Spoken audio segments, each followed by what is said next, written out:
I live in a townhouse, and the one next to me has been empty since we moved in 4 years ago, because I guess it's an older lady who's like an assisted living and like doesn't want to sell it or rent it, so whatever. The family hasn't. Son would come to check on it. Yeah, and her son would come to check on it every so often. But then, almost exactly a year ago now, a guy moved in who they're claiming as a relative, but like, whatever, I don't really care. And he had just gotten out of prison. He'd been in prison for 8 years. Yeah. Whoa. And I mean, 8 years in prison? Did he like murder someone? No, so I looked up what he did, and I think it must have happened out of state, because the Florida records aren't, there's not a lot there. It almost sounds like he moved, you know, and like he was on parole. They just transferred like some of his information. It was unarmed robbery. But as one of my police officer friends said, just because he didn't have a gun doesn't mean it wasn't still violent. And I feel like it has to be like a thing to get 8 years. Yeah. Or he had several other stupid little charges that just all built up. Well, but the other thing is, the other reason I think it must have been pretty bad is he was 18 when it happened. So he couldn't have had that long of a record as an adult. Somebody must have gotten hurt or something. And I feel like a lot of times judges, when you do something when you're 18, they maybe are like a little lenient because they're like, you're still kind of young and a kid. So if he got 8 years at 18...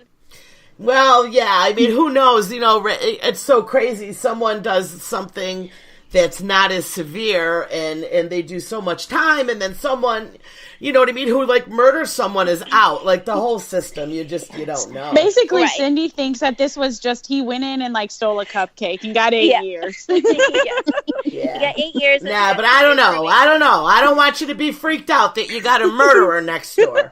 Well, so, look, and I'll just say this, too. Yeah. He looks the part. Okay. Like, neck tattoos, like, the whole, like, Is this the guy that you keep spying on? Yes, don't spoil it. We'll get there. Oh, okay. Anyway, sorry. he moves in almost exactly a year ago. You know what? It was really funny, too. I just looked at my window to make sure it's shut, because I'm sitting right next to the window. I'm like, oh my God, all I need is for a window to be open right now. He's going to find you. Anyway, but I really did. And anyway, so he got the 8 years, then he got out about this time last year, and he's got 2 years of probation. So he's on probation right now. And I really did try to be, like, I'll admit it, I fully had all of the, like, preconceived notions about this guy that you would expect based on his appearance and his history and everything. But I really did try. I was like, look, he was young when it happened. Maybe he's going to, like, fresh start. You know, I really tried to, like, reserve judgment as much as I could. Yeah. But he has just proven to be everything you think he would be since he moved in. Anyway, so that's kind of neither here nor there. That's just background for it all. And his, like, screen porch is, like, maybe 10 feet from my bedroom window. And I guess this is maybe a byproduct of being in prison for 8 years, but the man lives his life outside. He is always outside. Like, he lives alone. He wants that sun. What is he, like, he's on the porch? Yeah, so he'll either be in his screen porch, or he'll come out, like, the screen door and pace around on, like, the sidewalk, all of which is directly underneath my bedroom window. Like, he's literally, like, I could just stick my hand out and drop a tennis ball in his head. So like, he just so what does he do? He just, like, walks up and down, or? Yeah, he paces around. Well, he's on the phone. Oh. But, like, you live alone, so it's not like he's trying to, like, have a private conversation, like, away from the person in the house. Like, you live alone. What are you doing? But the man spends so much time on the phone outside. And I'm a nosy bitch. So just stating the facts. And you're yapping right outside my bedroom window. Yeah. And, you know, I'm kind of a little concerned about what's happening over there and whatever. So I'm going to listen to your conversations. Right. So over the last year, my favorite, I, like, just clutched my pearls and fell over on the floor when I heard this. Apparently, he was having some girl trouble. Like, whoever he was talking to, like, a friend, he was talking about how he was dating this girl, and she was supposed to go to his house that night and, like, you know, watch a movie, you know, that old story. We know what's really going to happen. And I guess he, like, stood him up and canceled last minute. He goes, yeah, man, I shaved my dick and my balls.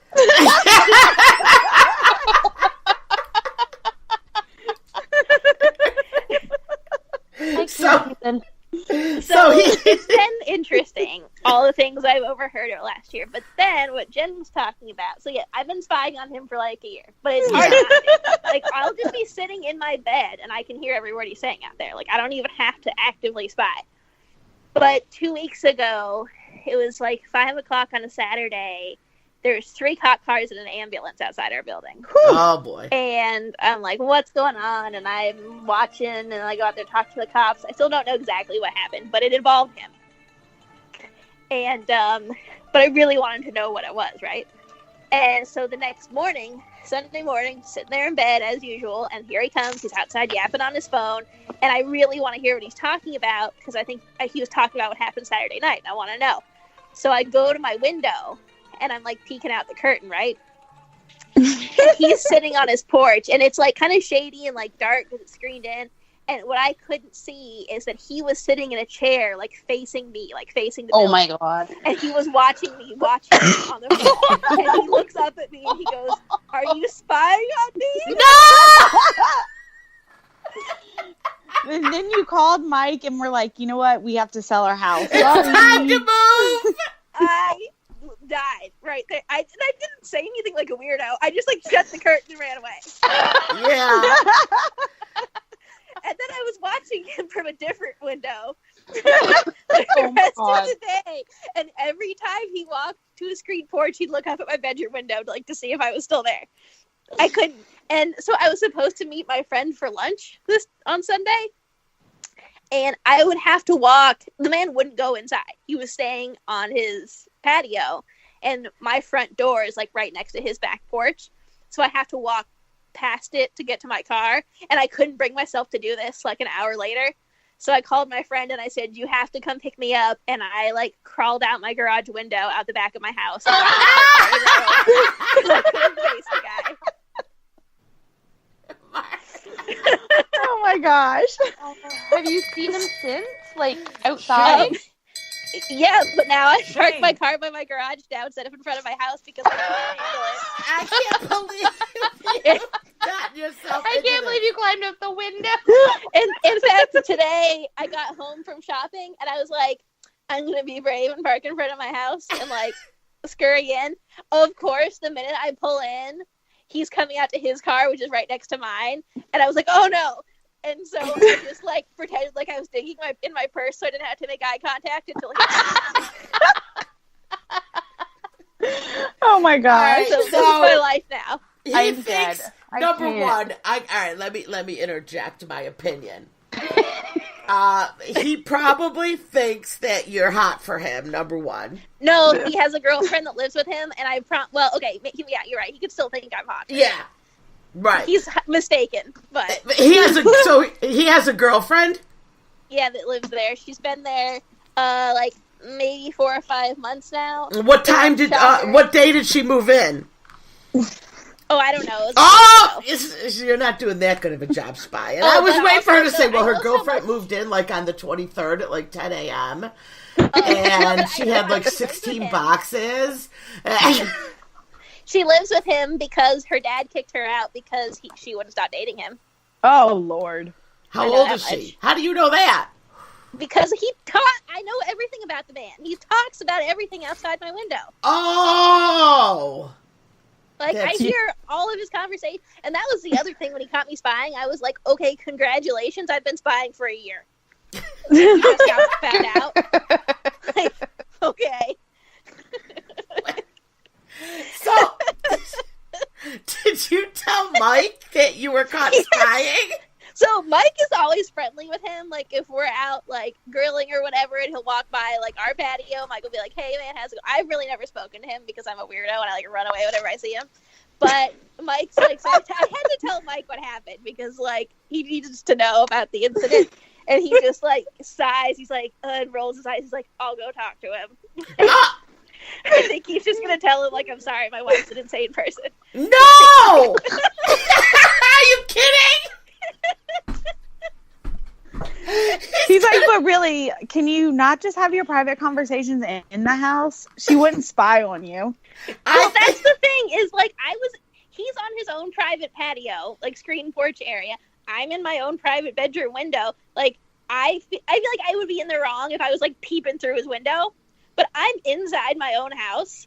Like, I don't really want to be hearing what you're saying. There's an easy fix. Just go inside. Well, you need to start sitting on your patio more to make it where... Well, do you know what I've started doing? Because I was actually getting annoyed because I was just sick of hearing him talk all the time. Every time for a while I heard him outside talking, I would get my leaf blower out. And start blowing my front walk, which is right next to his back patio, and he would go inside because it was too loud. That's not a bad idea. Well, I think you secretly enjoy his life, and well, I'm making lemonade out of lemons. Yeah, there you go. Oh, well, you want to know what happened to me and my neighbors? I had people over, and they were like, so we were sitting. For whatever reason, they were really close to the fence instead of, like, more towards our backyard. Whatever, I don't care. We're sitting there, and my neighbors have, like, what is it? Sheetrocked and, what is it? Thin little pieces of wood. I don't know what they're called. Plywood? Yeah, sheetrocked plywood, and then faux shuttered all of the windows in the back of their house. So, obviously, that means they have a sex-trafficked individual in their back there, because obviously right. Logical conclusion. But have you know what? I would totally, if that was my neighbors, my ass would be snooping, because there's no good going on back there. There's some weird shit back there. Bad. Okay, so obviously I've told my friends about this, so we're sitting here, and this was after a bicycle ride, and there was shifts of people who left, so I hadn't made it back home yet. So I get home, and they're like, Tearesa, we were telling them the story about how you think the neighbors are like child molesters. Oh my God. And the neighbors were outside. I was like, guys, I have to sell my house. They're coming for you. I have to move. It rubs lotion on its skin. It does I'm not kidding you. I had like a weird, awkward conversation with one of them.